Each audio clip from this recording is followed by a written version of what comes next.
Hello, this is Dr. Mike Nagorski, Saskatoon Colostrum Company. We actually have with us a calf that was just born. It's 50 degrees outside, and we just heated it up here with a little NIPCO. This calf right here is only 40 pounds, so it's a really small calf, and it was born out of a first calf heifer, and he's starting to try to get up in that. You can see so light I can just pick it up. And so we're going to talk a little bit about tube feeding this calf and why. We'll go into that a little bit. But you can see in the video before, if you looked at this, the calf is shivering quite a bit. So these animals only have about 1.5% of their body weight is brown fat, and that brown fat is a very potent energy reserve for them. Believe it or not, they do two things to thermoregulate themselves. One is shiver, and that's why if you watch this calf close, he's shivering. You can see his little hip muscles shiver. They'll even twitch up here up front and even in their ears. And then the other way they thermoregulate is through brown fat metabolism. So 60% of that calf's ability to thermoregulate comes from shivering, so that's the majority of it. That's what it's doing right now. 40% comes from brown fat metabolism, which is pretty unique because only 1.5% again of their body weight is that brown fat. So that brown fat is a very, very potent source of the ability for that calf to thermoregulate. So that's why colostral fat is so important. You'll see I'm gonna be tubing it a colostrum replacer, and that's got, in this colostrum replacer, it's got 14% colostral fat. And so it's very important we use colostral fat in our replacer products because that's what stimulates that brown fat metabolism to account for that 40% of that animal's ability to thermoregulate. Again, this calf's only 40 pounds, so it's tough for it to thermoregulate. They're so small. So we're gonna just show too how to tube feed this small calf. Most tube feeding recommendations are to tube at most 10% of the body weight of the calf.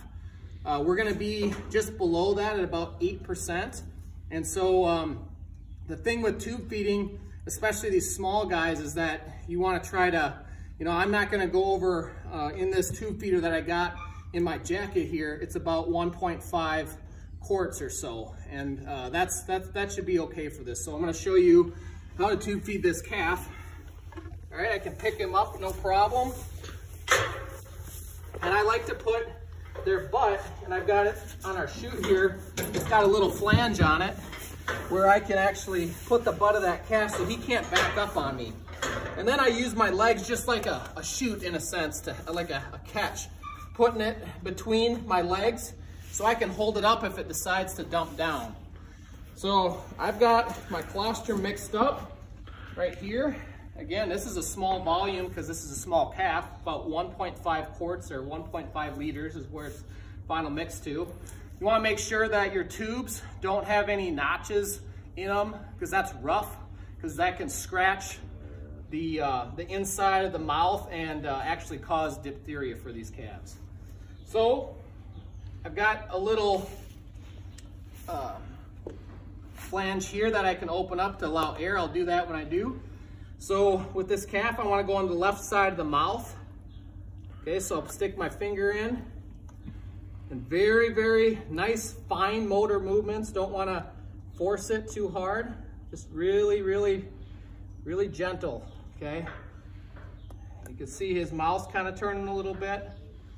And I'm just going to slowly advance the tube here.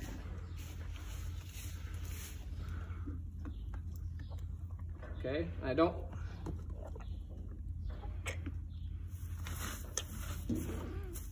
This is a small calf, so this is a fairly big tube. It's hard to put a tube, even in a normal sized calf, down into the trachea. So I'm gonna start feeling for that tube.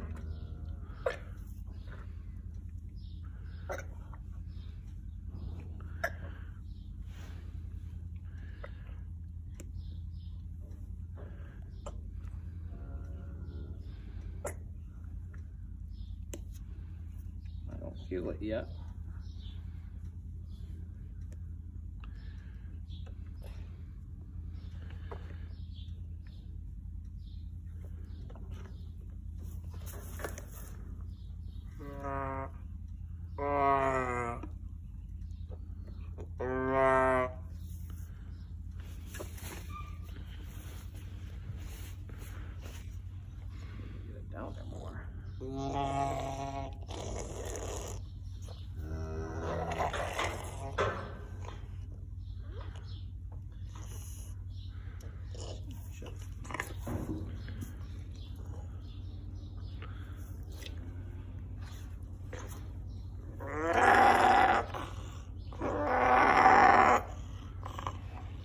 right, now when I tube, it's where it needs to be.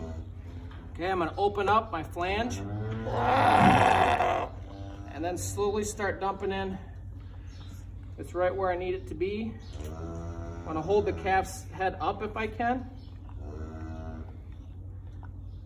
Again, I'm using my legs to hold the calf up and restrain it so it doesn't move anywhere. And away we go.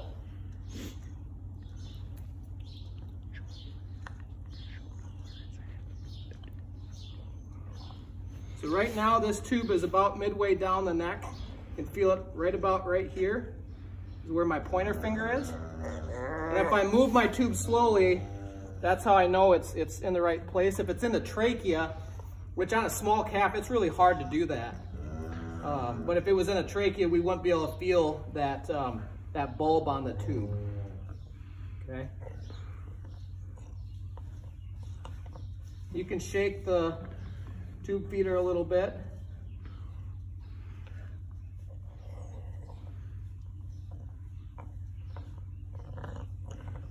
It's got a little bit of phlegm in its upper respiratory tract. That's just from when it was born. It's still clearing some of the amniotic fluid from where it was residing in that uterus. Just shake it a little more.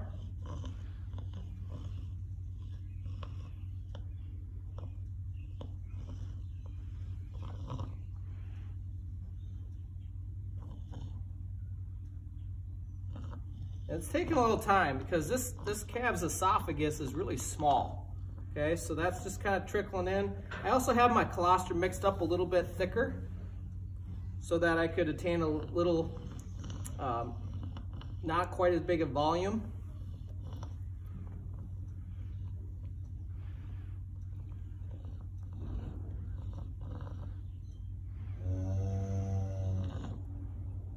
And it's almost gone. Okay. And it's gone, it's through, I can see it's cleared through the tube. So now what do I do? Very important, just putting this tube feeder in is just as important as taking it out, okay? So I'm gonna drop its nose, and I don't think I did that at the beginning part of the video, but that is important. And then I'm gonna slowly pull the tube out, and I'm gonna, okay? Very nice and slow. Because if it happens to, if there was colostrum caught up in that tube, I don't want them to aspirate that, okay? So I keep that nose down and I pull the tube out, and nice and slow, okay? Let's take a look at the calf. His abdomen is pretty distended, you can see it.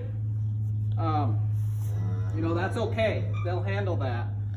Biggest thing is getting the antibodies in this calf, you know, as soon as possible. And now we did that.